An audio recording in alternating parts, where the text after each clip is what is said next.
High বন্ধুরা, good morning. রোববারের সকালে নিয়ে চলে এসেছি আবার আমার ছাদ বাগানে, একবারে ঝুড়ি নিয়ে চলে এসেছি। তো তোমাদের দেখাবো আজকে পালং শাক। দেখতে পাচ্ছ কত সুন্দর পালং শাক হয়েছে। পালং শাক দেখাবো, পালং শাক নিয়ে বলবো।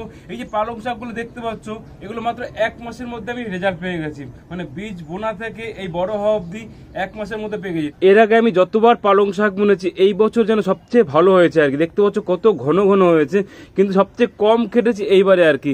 যারা খুব কম খাটনিতে গাছ বুনতে চাও তাদের জন্য এই ভিডিওটা। যারা এক্সপার্ট তাদের জন্য একদম নয়, তারা আমার থেকে অনেক বেশি ভালো বোঝে, ভালো গাছ করতে পারে। আমি খুব সিম্পল ওয়েতে গাছ করি। তো কি করলাম, প্রথমে মাটিটা তৈরি করলাম। কি কি দিলাম মাটির মধ্যে? ঝুরঝুরা মাটি নিলাম, তার সাথে গোবর সার নিলাম, তার সাথে ভার্মি কম্পোস্ট, কোকোপিট নিলাম, আর হচ্ছে জৈব সার মিক্স করলাম।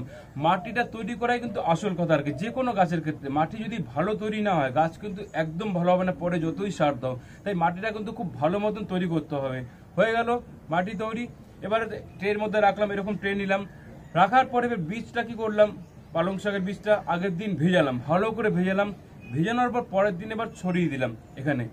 দেখবে 3 থেকে 4 দিনের মধ্যে অঙ্কুর বেরিয়ে যাবে আর কি।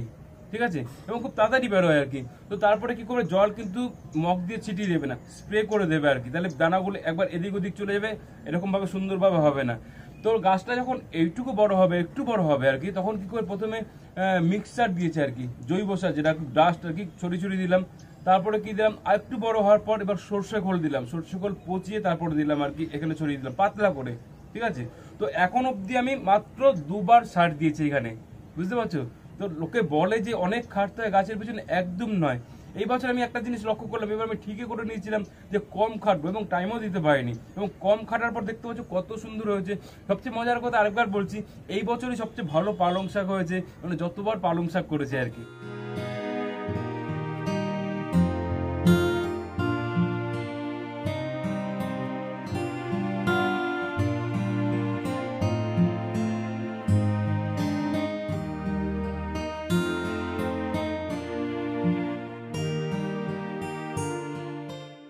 তো যাই হোক, গাছ নিয়ে অনেক কিছু বলে ফেলেছি। এবার কিন্তু আসল কাজটা করব, মানে খাটনির ফসলটা তুলবো। এবার কিন্তু পালং শাক তোলার পার। দেখতে পাবো কিভাবে পালং শাক তুলো। গাছ শুদ্ধ কিন্তু তুলবো না, একটা করে পাতা তুলবো। কারণ হচ্ছে এখান থেকে গাছ শুদ্ধ তুলে পুরো গাছটা শেষ হয়ে যাবে, আর কিন্তু খাওয়ার চান্স থাকবে না আর কি। তো এই পাতাগুলো তুললে যেটা সুবিধা আছে আর কি, এই নতুন যে পাতাগুলো বেরোচ্ছে আবার হবে, আবার খেতে পারবো আর কি। এবার একেবারে সামনে থেকে দেখাচ্ছি। এইটুকু জায়গা দেখলে যে কেউ বলবে যেন সত্যি গ্রামের বাড়িতে আছি। যাই হোক, আমি আবার বলছি, তোমরা যদি পালং শাক শুরু করতে চাও, মানে যে কোনো সবজি তোমরা শুরু করতে পারো। এখনো অনেক সময়, যে শীত শেষ হয়ে যায়নি। তোমরা যদি শুরু করতে চাও অবশ্যই শুরু করে ফেলো। খুব সিম্পল ওয়ে, তোমাদের সবকিছু দেখালাম, সবকিছু বললাম আর কি। এর কিন্তু সত্যি মানে একটা শব্দ আমার বারবার খালি ঘুরে চলে আসে, যখনই আমি মানে আমার বাগান থেকে কিছু শাক সবজি তুলি, তখন কিন্তু সত্যি আমার এত ভালো লাগে।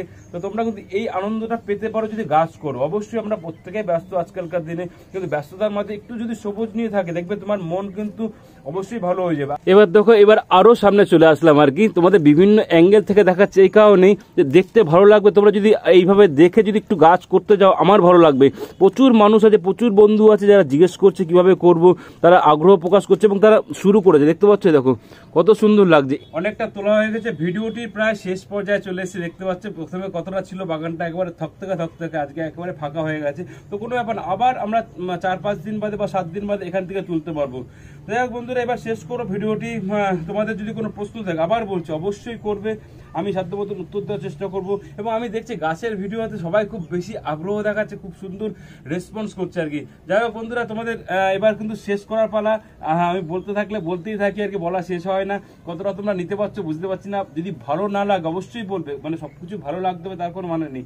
যদি মনে করে যে আমি খুব বেশি বলে ফেলছি, প্লিজ আমাকে একটু গাইড করো। কারণ আমি যখন গাছ নিয়ে বলি, বলতেই থাকে, মানে এত কিন্তু আগে বলতাম না আর কি, ইদানিং বলা শিখে গেছি আর কি। তো এবার আলটিমেটলি আমরা বিদায় নেব। তাও সবাইকে আবার বলছি, খুব সুন্দর রেসপন্স করছো। আবার সামনে খুব সুন্দর ভিডিও নিয়ে আসবো, যেমন গাছের ভিডিও নিয়ে আসছি, যেমন ঘোড়ার ভিডিও, দুটোই আমি নেওয়ার চেষ্টা করছি। আর তোমরা কিরকম ভিডিও দেখতে চাও অবশ্যই আমাকে সাজেস্ট করবে। থ্যাংক ইউ বন্ধুরা, সবাই ভালো থেকো। আজকের মতো বিদায় নিচ্ছি, টাটা, বাই বাই।